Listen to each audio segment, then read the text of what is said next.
Assalamualaikum warahmatullahi wabarakatuh. Shalom, Om Swastiastu, Namo Buddhaya, salam kebajikan bagi kita semua. Perkenalkan, nama saya Sari Jessica dengan NIM 240401221401006. Pada kesempatan kali ini, saya akan mempresentasikan isi dari dokumen standarisasi yakni Teknologi Informasi, Teknik Keamanan, Sistem Manajemen Keamanan Informasi Persyaratan melalui ISO atau IEC 2001-2005. Tugas ini guna untuk memenuhi tugas standarisasi dengan dosen pengampu Pak Zainal Arifin, SSI, MSI, FMED. Di sini kita akan membahas terlebih dahulu untuk gambaran umumnya. SNI ISO IC 27001-2009 adalah standar internasional yang menetapkan persyaratan untuk sistem manajemen keamanan informasi atau ISMS, guna melindungi informasi berharga dan mengurangi risiko terkait. Standar ini dirancang untuk organisasi dari semua ukuran untuk menetapkan, menerapkan, memantau, meninjau, dan meningkatkan keamanan informasi yang relevan dengan tujuan bisnis. Lalu di sini terdapat tujuan pentingnya sistem manajemen keamanan informasi, yakni untuk membantu organisasi memastikan perlindungan informasi dari ancaman potensial dan kepatuhan terhadap peraturan. Tujuan utamanya yakni adalah untuk menjaga kerahasiaan, integritas, dan ketersediaan informasi. Lalu ada struktur standar. Standar ini menggunakan pendekatan proses dengan model Plan, Do, Check, Act atau PDCA untuk menetapkan dan mengelola sistem manajemen keamanan informasi atau SMKI.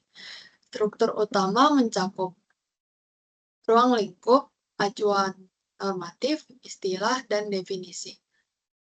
Persyaratan umum, penetapan SMKI, pengendalian dokumentasi, tanggung jawab manajemen, audit internal, kajian manajemen, serta peningkatan. Nah, di sini terdapat gambaran untuk model PDCA yang diterapkan untuk proses SMKI. Lalu kita lanjut ke persyaratan umum dokumentasi.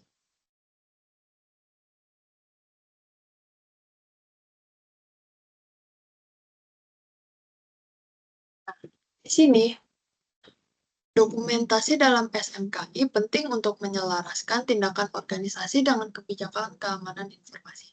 Dokumentasi memungkinkan organisasi menelusuri kebijakan dan tindakan keamanan informasi, serta membuktikan kepatuhan terhadap standar dan peraturan.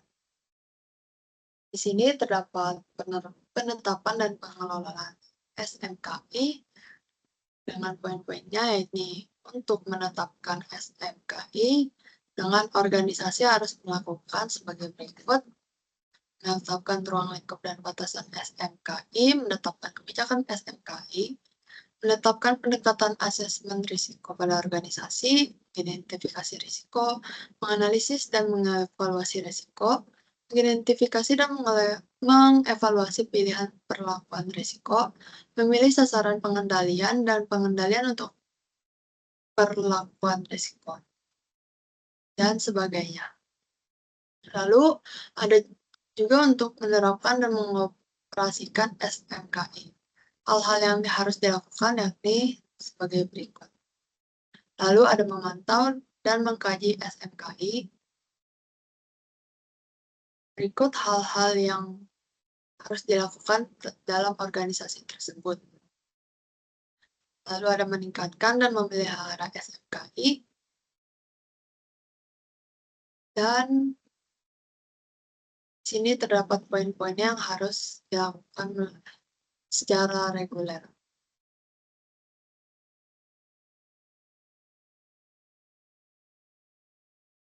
Selanjutnya ada persyaratan dokumentasi. Nah, di sini dokumentasi itu harus memenuhi persyaratan-persyaratan yang mencakup pernyataan terdokumentasi tentang kebijakan dan sasaran SMKI, ruang lingkup ruang lingkup SMKI, prosedur dan pengendalian, deskripsi tentang metodologi asesmen resiko, laporan asesmen risiko, rencana perlakuan risiko, prosedur terdokumentasi yang dibutuhkan, rekaman yang dipersyaratkan, serta pernyataan pemberlakuan.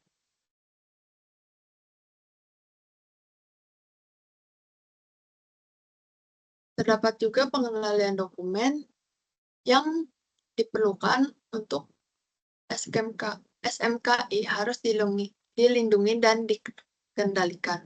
Prosedur terdokumentasi harus ditetapkan untuk mendefinisikan tindakan manajemen yang dibutuhkan untuk menyetujui kecukupan dokumen, mengkaji dan memutakhirkan, memastikan bahwa perubahan dan status revisi terkini, memastikan bahwa revisi yang relevan, dan sebagainya. Lalu selanjutnya terdapat pengendalian rekaman. Rekaman harus ditetapkan dan dipelihara untuk menyediakan bukti kesesuaian terhadap persyaratan dan operasi SMKI yang efektif. Rekaman harus dilindungi dan dikendalikan. SMKI harus mempertimbangkan setiap persyaratan hukum atau peraturan perundang-undangan yang relevan dan kewajiban kontrak. Terdapat pula tanggung jawab manajemen, yakni diantaranya komitmen manajemen yang mencakup penetapan kebijakan SMKI, memastikan sasaran dan rencana SMKI, menetapkan peran dan tanggung jawab, mengkomunikasikan kepada organisasi tentang pentingnya memenuhi sasaran keamanan informasi, menyediakan sumber daya yang cukup, memutuskan kriteria risiko yang dapat diterima dan tingkat keberterimaan risiko, memastikan bahwa audit internal SMKI dilaksanakan, dan melaksanakan kajian manajemen SMKI. Selanjutnya di sini terdapat manajemen sumber daya yang mencakup ketentuan sumber daya yang dibutuhkan untuk menetapkan, menerapkan, mengoperasikan, memantau, mengkaji, meningkatkan, dan memelihara SMKI, dan sebagainya. Selanjutnya terdapat pelatihan, kepedulian, dan kompetensi. Organisasi harus memastikan bahwa semua personel yang diberikan tanggung jawab yang ditetapkan dalam SMKI kompeten untuk melaksanakan tugas yang dipersyaratkan dengan menetapkan kompetensi yang perlu untuk personel, menyediakan pelatihan atau mengambil tindakan lainnya, mengevaluasi keefektifan tindakan yang diambil, serta memelihara rekaman pendidikan, pelatihan, keterampilan, pengalaman, dan kualifikasi. Selanjutnya, di sini ada audit internal SMKI.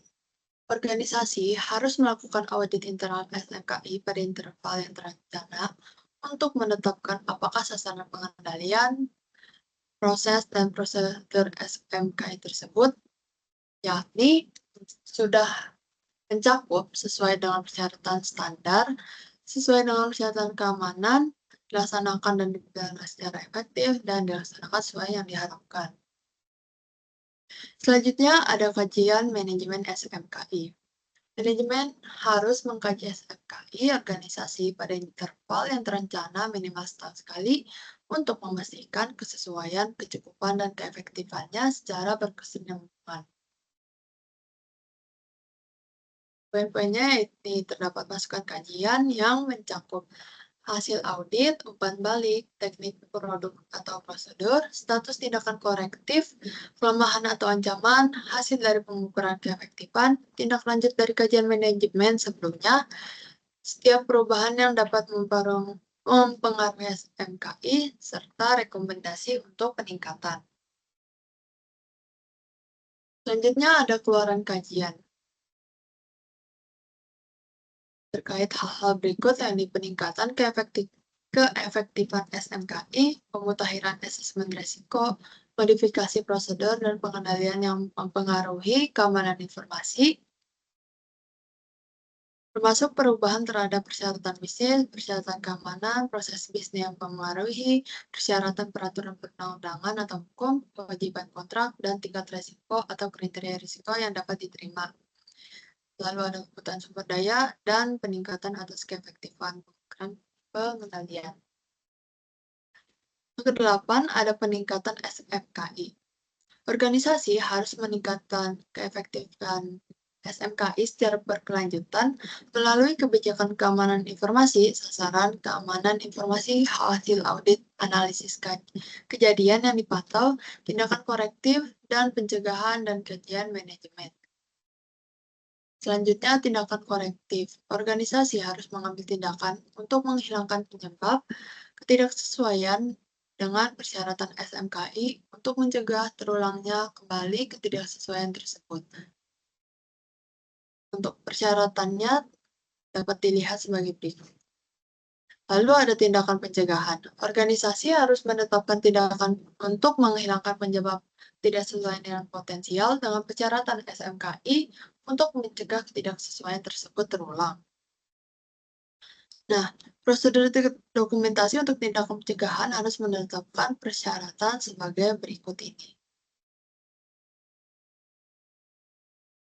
Lalu di sini saya akan menjelaskan mengenai referensinya, sistematika, serta metode yang mencakup alat, bahan, dan prosedur. Pertama-tama untuk referensinya. Referensinya di sini saya ambil melalui website berikut yakni bsn.go.id yang berjudul Teknologi Informasi, Teknik Keamanan Sistem Manajemen, Keamanan Informasi, Persyaratan. Nah, di sini terdapat informasi dari dokumen standarisasi tersebut sebagai berikut.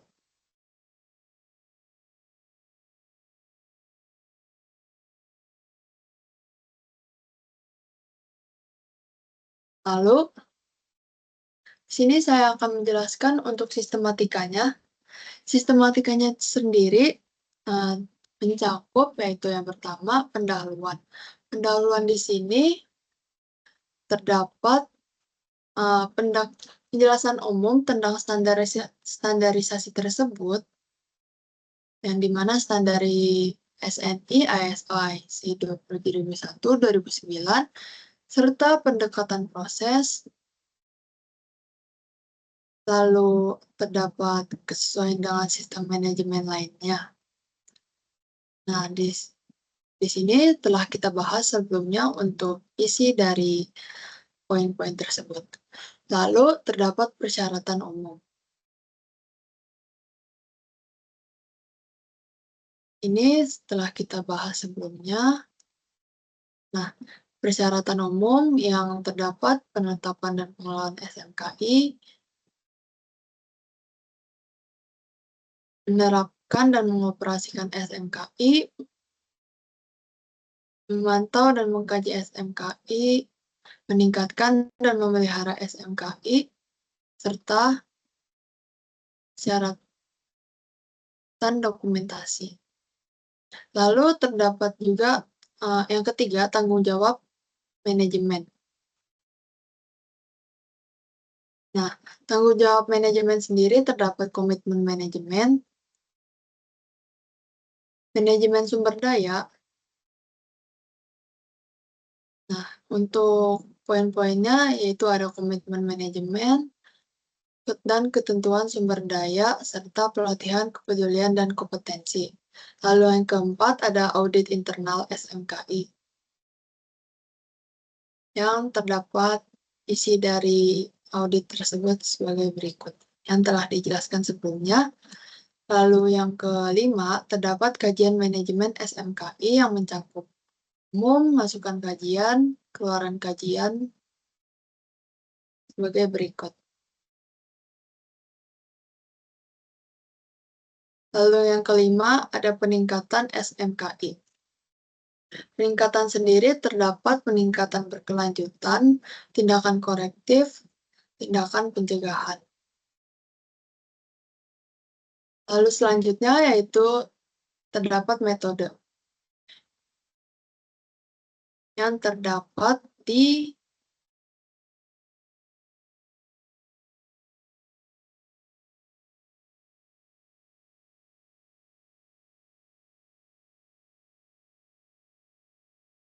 sistem manajemen keamanan informasi. Untuk alatnya sendiri terdapat kebijakan keamanan informasi, prosedur audit, serta perangkat untuk log audit sebagai sarana peralatannya.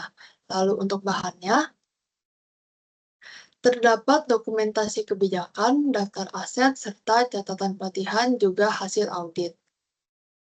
Untuk prosedurnya sendiri, terdapat pertama, menetapkan kebijakan dan prosedur yang sesuai dengan standar.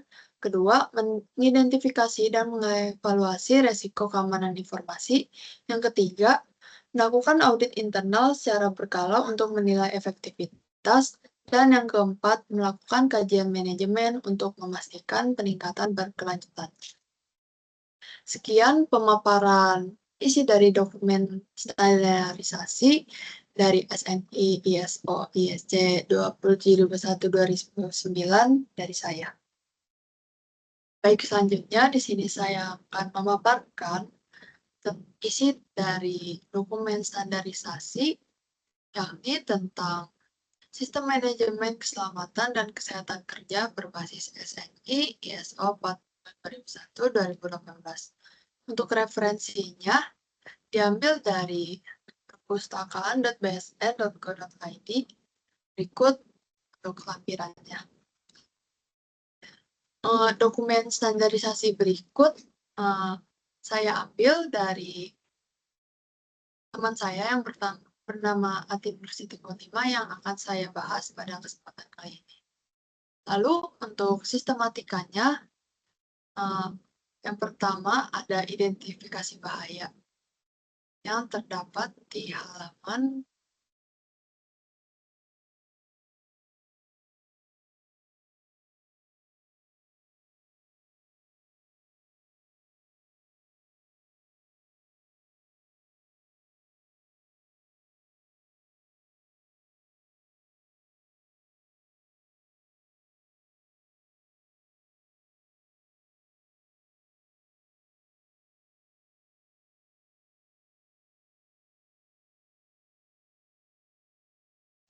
yang terdapat di halaman 71.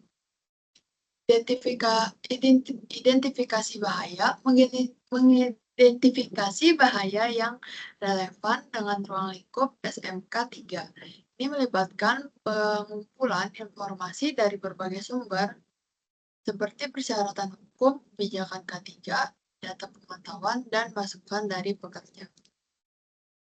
Nah, berikut sumber informasi atau masukan yang perlu dipertimbangkan selama proses identifikasi bahaya, antara lain yakni persyaratan hukum K3 dan persyaratan lainnya, kebijakan K3, data pemantauan, penilaian terhadap paparan dan kesehatan kerja, catatan insiden dan gangguan kesehatan akibat kerja, laporan dari audit sebelumnya, penilaian atau tinjauan, masukan dari pekerja, perwakilan pekerja, dan pihak lain yang berkepentingan, informasi dari sistem manajemen lainnya, tinjauan proses dan kegiatan perbaikan di tempat kerja, informasi tentang praktik terbaik atau bahaya spesifik di dalam organisasi yang sejenis, laporan insiden yang terjadi di organisasi sejenis, informasi tentang fasilitas, proses, dan kegiatan organisasi termasuk hal-hal berikut ini, yaitu desain tempat kerja, perencanaan lalu lintas, perencanaan lapangan, diagram alir proses dan manual operasi, inventory bahan berbahaya, spesifikasi peralatan, spesifikasi produk, data keselamatan bahan, toksikologi, dan data lain tentang K3. Lalu terdapat penilaian risiko.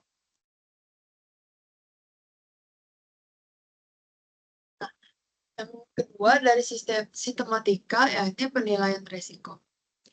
Melakukan penilaian risiko untuk menentukan kemungkinan dan dampak dari bahaya yang teridentifikasi. Hal ini dapat dilakukan dengan menggunakan metode penilaian risiko yang sesuai, baik yang sederhana maupun kompleks. Jadi, organisasi dapat menggunakan metode penilaian risiko yang berbeda sebagai bagian dari strategi keseluruhan untuk mengatasi area atau kegiatan yang berbeda. Beberapa metode penilaian risiko kompleks dan tepat untuk kegiatan khusus atau sangat berbahaya.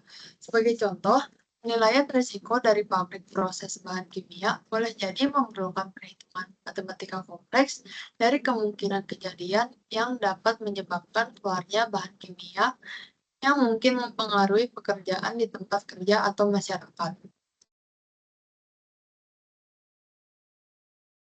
Lalu, penilaian risiko harus melibatkan konsultasi dan partisipasi pekerja dan memperhitungkan persyaratan hukum dan persyaratan lainnya. Beberapa organisasi mengembangkan penilaian risiko umum untuk kegiatan khusus yang dapat terjadi pada beberapa lokasi yang berbeda. Penilaian umum tersebut dapat bermanfaat sebagai titik awal untuk penilaian lebih spesifik, tetapi perlu disesuaikan dengan situasi tertentu. Untuk sistematika yang ketiga, yakni pengendalian risiko yang terdapat pada halaman ini. Mengembangkan dan menerapkan tindakan pengendalian berdasarkan prinsip hierarki pengendalian, mulai dari penghapusan bahaya hingga penggunaan alat pelindung diri seperti APD sebagai pilihan terakhir. Nah, setelah menyelesaikan penilaian risiko dan memperhitungkan pengendalian yang ada, organisasi harus mampu untuk menentukan apakah pengendalian yang ada memadai atau perlu perbaikan atau jika pengendalian baru diperlukan. Jika pengendalian baru atau perbaikan diperlukan, pemilihannya harus ditentukan oleh prinsip hierarki pengendalian. Misalnya, penghapusan bahaya bila memungkinkan diikuti dengan pengurangan risiko, baik dengan mengurangi kemungkinan kejadian atau potensi keparahan cedera atau bahaya, dengan penerapan APD sebagai pilihan terakhir.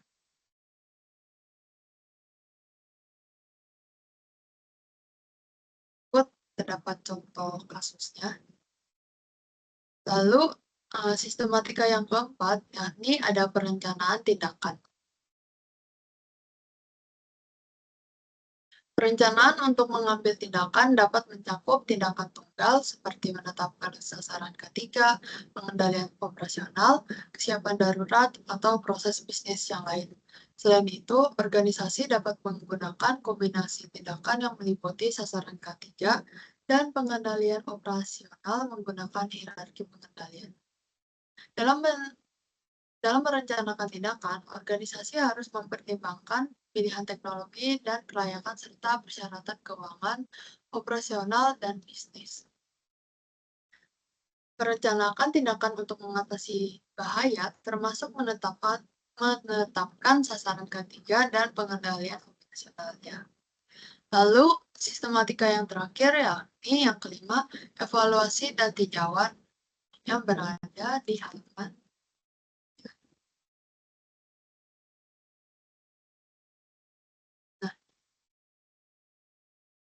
Manajemen perubahan perlu dipertimbangkan untuk perubahan risiko yang dinilai, penentuan atau pelaksanaan pengendalian. Tinjauan manajemen harus digunakan untuk menentukan apakah perubahan metodologi diperlukan secara keseluruhan agar efektif. Prosedur untuk mengidentifikasi bahaya dan penilaian risiko harus mempertimbangkan hal berikut, yakni ada bahaya, risiko, pengendalian, manajemen perubahan, informasi terdokumentasi, serta tinjauan secara berkelanjutan. Melakukan evaluasi terhadap efektivitas tindakan yang diambil dan melakukan tinjauan secara berkala untuk memastikan sistem tetap relevan dan efektif. Berikutnya, kita masuk ke metode.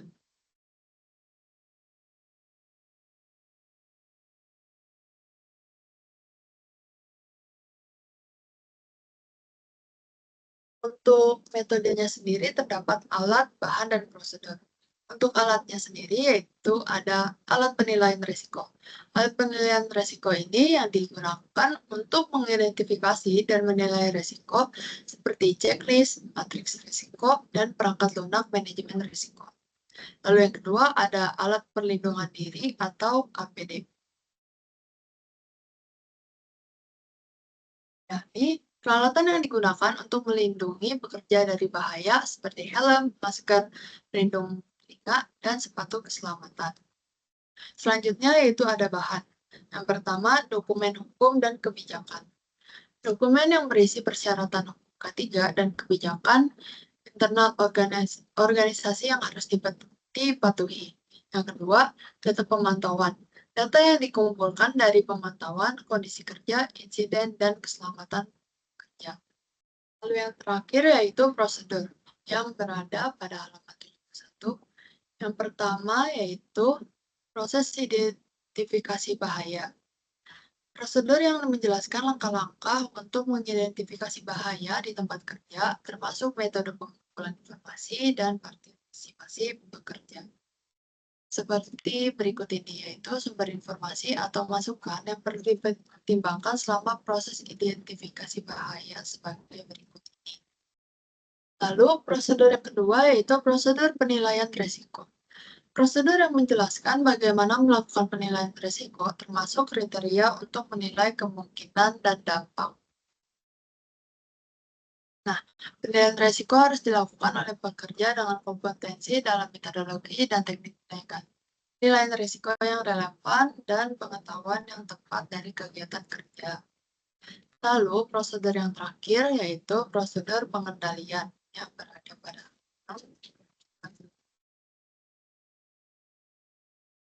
prosedur pengendalian, ini prosedur yang menjelaskan langkah-langkah yang harus diambil untuk mengendalikan risiko yang teridentifikasi termasuk penggunaan APD dan tindakan pengendalian lainnya. Sebagai berikut.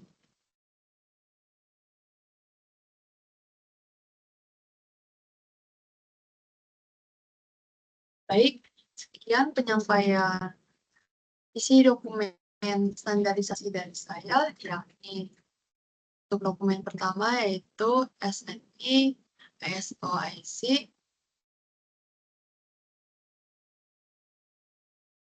27/1/2009 yang berjudul Teknologi Informasi, Teknik Keamanan, Sistem Manajemen, Keamanan Informasi, dan Persyaratan.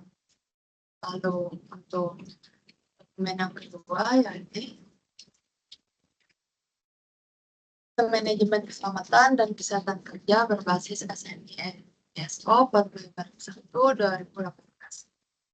Sekian dari saya, mohon maaf apabila ada kata-kata yang salah. Terima kasih. Assalamualaikum warahmatullahi wabarakatuh.